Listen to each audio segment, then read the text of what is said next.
Yeah. That second right side. Whether it could be due to any chronic sinusitis. Yes, we have gone that. Now the point is that what he is trying to say probably is that chronic sinusitis may not have fever. Okay, but there would be episodes of an acute exacerbation of a chronic sinusitis. That is where a fever is picked up. And therefore, a child of chronic sinusitis is difficult to diagnose, but how would you pick up? If it's chronic sinusitis, it's more than 2 weeks of persistent nasal discharge, which often has a low-grade fever, if not high, and a deteriorating activity, health parameters. That's my chronic infection. So it's like a TB.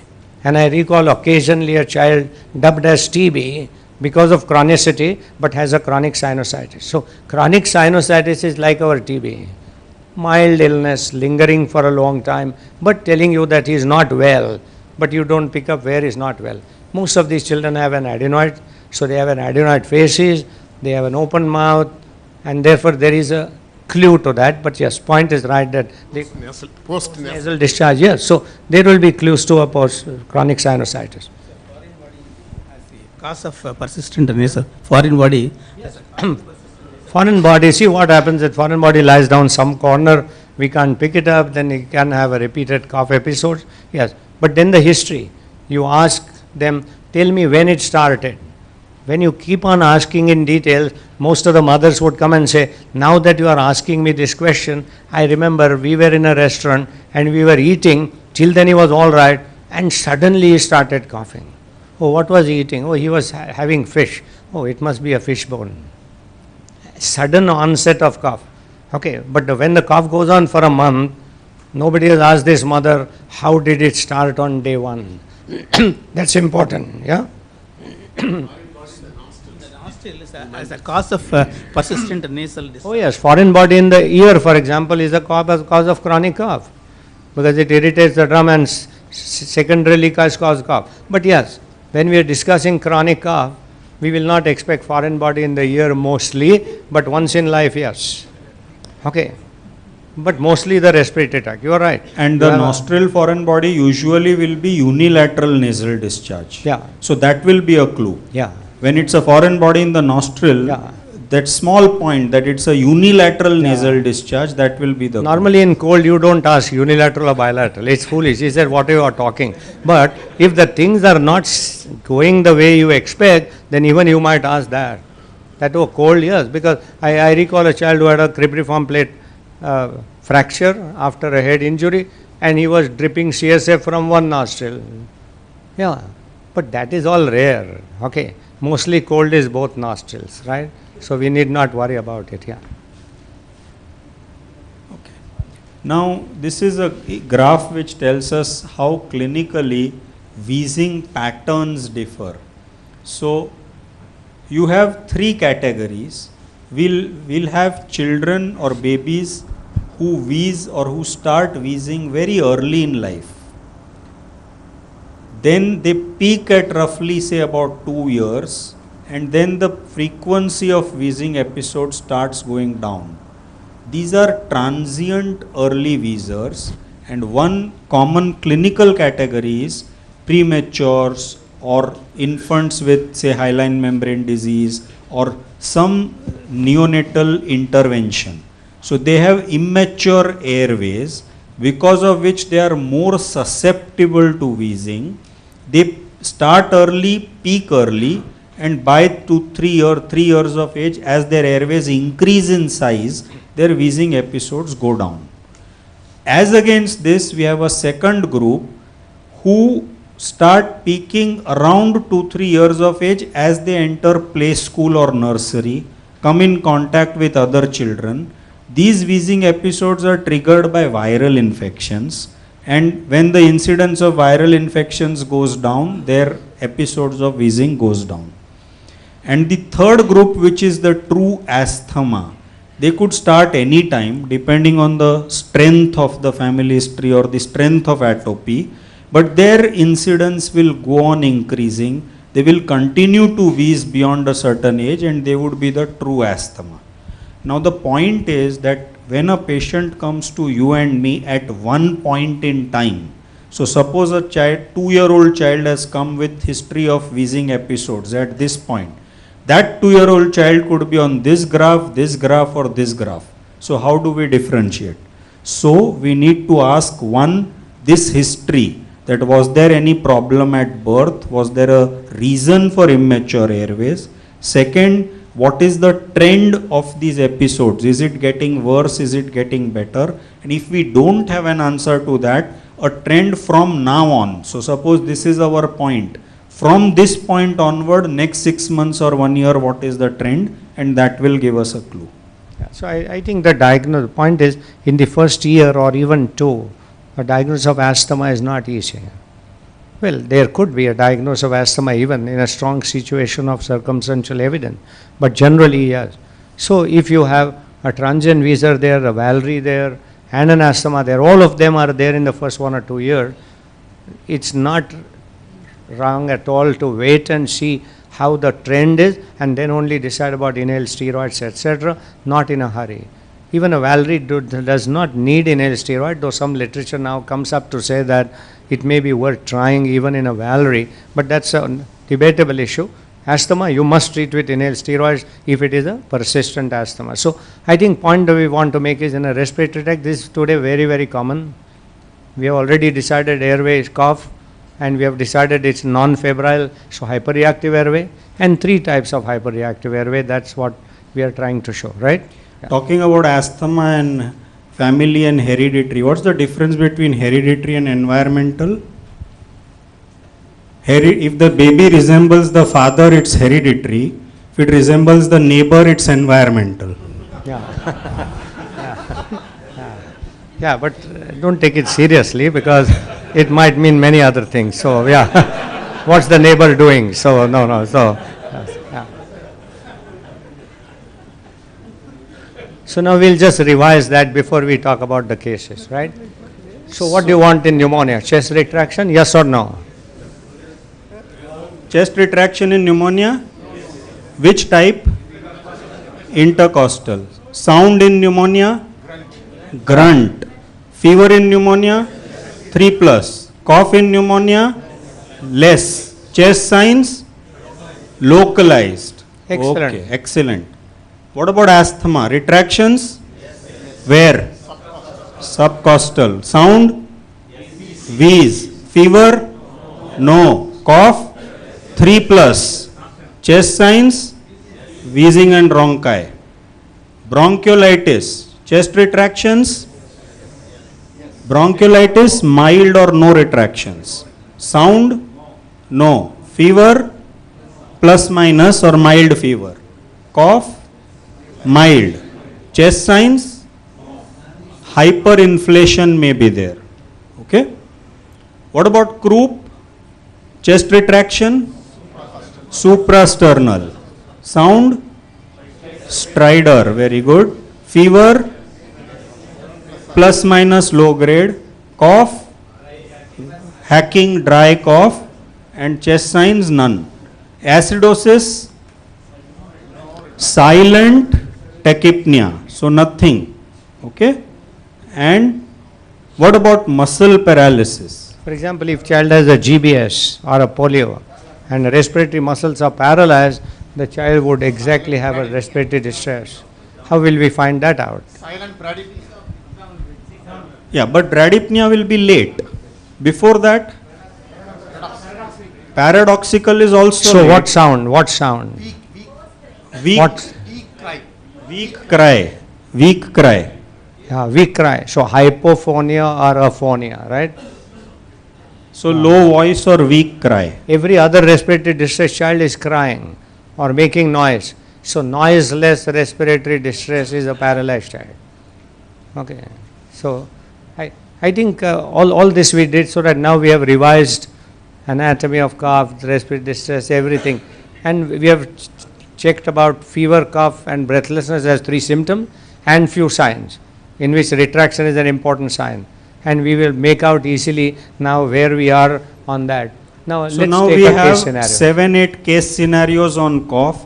All of you are going to ask us questions We are going to answer your questions and you are going to diagnose which situation this cough is. What is the diagnosis? So now 2-year-old child presents with fever and cough for 6 days. How will you proceed? Let's go in a systematic way. What's your first question? Predominant complaint. Which is the chief Excellent. complaint? Okay, 2 symptoms. So predominant cough. symptom is cough. Now what is the next question? So this cough is with fever. Okay, so remember that kind. So now what is your next question? Past history of similar illness. Very good. Any Excellent. other questions? Yeah, we'll take. Associated symptoms. Any other questions? Sorry?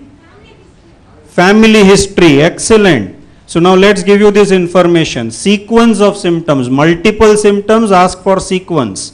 So cough first and fever day 3. So far what do you think? What is your analysis so far? Airway disease. Airway disease, very good. And Mild inflammation. fever has come on day 3, so this is Minimal inflammation. minimal inflammation, so primarily not an infection. Okay. Now let's go ahead. Past history is present. So what does this tell you?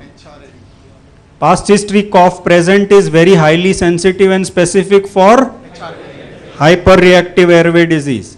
Family history of atopy present. So what does this tell you? Okay, but sir said don't diagnose asthma at 2 years. He is 2-year-old. So now what will we do? Follow up. Excellent. Intensity of fever is mild and occasional. So the diagnosis is HRAD. Determine the trend, follow up and decide whether you need to treat him as asthma or no. We are okay? We'll So follow now- the same pattern Yeah. on all the next cases. Every cough we'll keep on asking same questions, we get a diagnosis. Okay. So we'll by heart the questions. Every time a cough comes, so same 5 questions. Diagnosis made. Or- How do you treat this patient? At present, how do you treat this patient? The parents want symptomatic relief. Yeah. See, we will give symptomatic relief to the parent. We can try inhaled bronchodilators. We'll have to teach them how to use an inhaler and we'll have to give them only a inhaled bronchodilator for each episode, see how much it relieves. The efficacy of inhaled bronchodilator in this, say, non-atopic cough is questionable. But that's the only thing we can try. But what is important is at present we need not put him on long-term inhaled steroids. That is important. Why not try for just 3 months? Yeah. Why not try? Yes. See, now this is going to be a little individual. If you take this child at a absolute face value, there is a very strong asthma predictive index here. Because there is a family history, there is a past history, and he is just a 2-year-old child. Now if you go into the details, how many episodes in these 2 years? If there is no sign of getting down, this from age 1 year to age 2 years, there have been 6 or 7 such episodes. Again, you are building up the story strong. So you may put him on 3 months and give and see what is happening. But that means you are almost diagnosing asthma. But if you are not sure, then there is no harm in waiting. Straight away, should we go for the inhaled steroid? Why not we try with salbutamol? That's what I said, sir. This is a borderline situation. If you get a good history and if from the first year to the second year, in this last 1 year, there have been 5, 6, 7 episodes exactly similar, that means it's a strong family history, strong background. We can go for inhaled steroids. This is going to be asthma. This is asthma which has started very early. But if we are not very sure on that, he is likely to be asthma. Next 6 months we follow the trend and take a decision. I think you need to tell the parents that at this point of time it mostly looks asthma, but there is no harm in waiting to see what the trend is, because it may settle down by itself. When will you wait? When there have been no life-threatening episodes. Okay, if the child is coming gasping every time, then you would rather treat. But if the child is symptomatic mildly, you give inhaled bronchodilator, he gets well after 2 days, then I would say, look, you have a milder disease, let us be sure whether it's asthma. But once I say asthma, then that child lives whole life with that label of asthma. And he may need inhaled steroids for any length of time. We don't know whether 3 months, 6 months or 5 years. So tell them that whenever I have a long-term treatment necessary, I like to make sure as much as possible. If I can afford to wait, I'm going to wait. But if the life-threatening episodes have come, I have no time to wait and I will How treat. long to wait, sir? Pardon? How long to wait? Oh, next 6 months the trend, no? For example, this child 1 to 2 years had 8 episodes. Okay. In the next 6 months, only 1 episode. Oh, we'll wait for another Next- 6 next months. 6 months, 6 episodes. With, Possible. with treatment? Yeah, with the treatment. With treatment, never less than 6 months to a year, but thereafter long. I think, let's look at nephrotic syndrome. Okay, how long? Standard protocol, minimal lesion, 6 weeks full dose, 6 weeks alternate dose, stop. Stop means what? Hope for the best. Comes again, start again, stop again, comes again and again, steroid dependent. Instead of steroid comes again, steroid resistant. Okay, we just fool about, right? Yeah. But we don't say to the patient first episode, oh, it may be steroid resistant, then you have a renal biopsy, then you have a cyclophosphamide, then you don't know whether you will get better, finally renal failure, so renal transplant. If you are lucky, you will save, otherwise gone. So not so long, but mostly we'll say, oh, don't worry, he will be all right. But you know inside, he may not. So I think asthma is something like that. And I tell the parents it's like diabetes. They know diabetes. Moment you have a diabetes, oh, how long insulin? As long as you need, but not insulin alone. Diet restriction, weight reduction, lifestyle modification, exercise. That means I need less and less drugs, hopefully without drug. Okay, Ashim Vakram says I am a diabetic, I am all right. Okay, so, but not everyone is all right. But diabetes is a lifelong disease. You may not die of that, you may be controlled, but lifelong. Asthma is a lifelong label. Okay, whether you need treatment or not, but you are asthmatic. I think when we tell them about such thing like diabetes, everybody knows. Hypertension, everybody knows. Okay, so yeah, you have. So the previous case scenario, it's a hyperreactive air disease. Okay, accepted. How to differentiate if it is associated with a foreign body? He is with again a foreign body. Sorry, how to differentiate whether there is a foreign body? So that's what, sir, we said. In foreign body, you have to go into the details of when the cough started. In a foreign body, there will not be these clear, distinct episodes with absolute normalcy in between. We are talking of past history of cough present. So what we are trying to give a scenario is 1 year or say 13 months, one episode of cough, 15 months, another episode, 21 months, another episode, but in between it was normal. So that's a different story. A foreign body will start suddenly and then will linger. That's the story of a foreign body. In fact, I recall once a child of asthma who was well controlled, okay, suddenly started coughing. But now, if an asthma well controlled starts another attack, he doesn't start abruptly. Okay, so every time that history is important. How did you start coughing? Oh, now that I remember, you asked me, one afternoon I suddenly started coughing. What were you doing at that time? Oh, I was eating something. But I think when an asthmatic comes again with cough, you say you're bound to cough. No, what is there? Don't tell me anything about cough. So I think every time, you're right, but sudden onset. Yeah, yeah. Absolutely. And we have had 2-3 times an asthmatic inhaling foreign body. Okay, but nobody asks an origin, how onset. And I think that's important, right? So again, fever, cold, cough for 4 days. Same how will you questions to be analyze? asked every time. So what are your questions? Predominant symptom. What else? Sequence. So predominant symptom is fever. Sequence is fever first followed by cough. It was considered, when it was only fever, it was considered a viral URTI. What more do you want to ask? Past history, no past history. What else? What happened to the fever? What happened to the cold? What happened to the Excellent. So the trend. So the fever continued and repeat examination on day 4 showed follicles on tonsils. Now at this point, detailed inquiry, there was no cold only. So the point which we made earlier, that we tend to say fever, cold, cough in a breath, or patient says in a breath, or we assume in a breath that fever, cold, cough. But there was no cold. So now, are we stupid that on day 2 we said it is viral when there was only fever, and then now day 4 we are saying it is tonsillitis because we have got follicles on the tonsils. Are we stupid, are we wrong, or this is fine? So the point is that the diagnosis was changed here because there is a rationality in waiting for evolution of the disease, and if you have to change a diagnosis 2 days later, you are fine. But it was rational to wait at this point and not do anything and give symptomatic treatment. So I think rationality is not every time being right, but every time doing right may not be hopefully every time to begin with, but at least sometime immediately. This is rationality.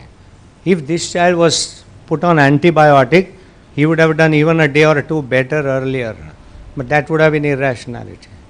So rationality and outcome are just not the same, usually good. So what we need to tell the parents every time is, oh, today it looks viral, I hope in the next 2-3 days it should settle down, but it doesn't, please come back. So that they don't say, pehle viral bola, abhi bacterial. Yeah, they don't understand rationality. So rationality is to inform them ahead of time. Looks viral. He said, what do you mean looks viral? Tomorrow it will be bacterial? Yes. Every time give them a simile. Dark clouds come in the rainy season. Will it rain? We don't know. Will it rain heavily? We don't know. Then shall I open an umbrella? Please don't. When it starts coming, we'll do.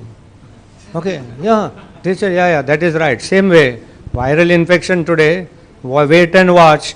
If the rains come, open the umbrella. No, but sir, suddenly showers come. Oh, no time to open the umbrella. You will get wet.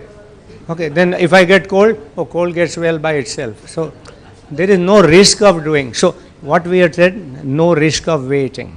There is no risk of waiting. We saw follicles, all right. Once in a while will be wrong. Why once in a while? 5 times in 100. But 95 times will be right, yes? Yeah. So again, presents with fever and cough for 6 days. So what questions? Predominant symptom, fever and cough both. So now what is the question? Next. So when both are predominant? Sequence, okay? Sequence. So starts with high fever, then gets cough. And then cough and fever both continue till he is treated. When he is treated, both get better gradually. What else do you want to ask? Past history, yes, there is past history of similar episodes. What else do you want to ask? Family history. Okay? So now let's see. Past history of frequent cold and cough, present. So far what is your analysis? Fever and cough both are predominant. So does it mean that this is an infection? Yes or no? Yes. Yes. Past history of frequent cold cough. So this is frequent infection. Now you have to decide viral or bacterial, for which you asked what is the sequence. Family history is present. Then you asked sequence. Past history of fever accompanying cough, present each time. So you remember that chart where we said sometimes fever and always fever. So this is in the always fever group with cough. So this is an infection. Now you have to decide bacterial or viral. Nasal symptoms, snoring and mouth breathing plus. Okay. And there is a family history of atopy. There is a trend. So the trend is that fever and cough during each episode both abate together after an antibiotic, but mouth breathing and snoring continue. So now analyze the full thing and tell us what you think. Adenoids and tonsillitis. Adenoids. Correct. And what about family history of atopy? So comorbid condition.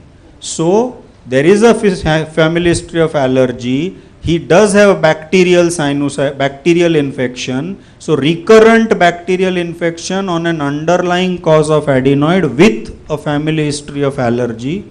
So Again, he may the need bacterial both. infection with a background cause.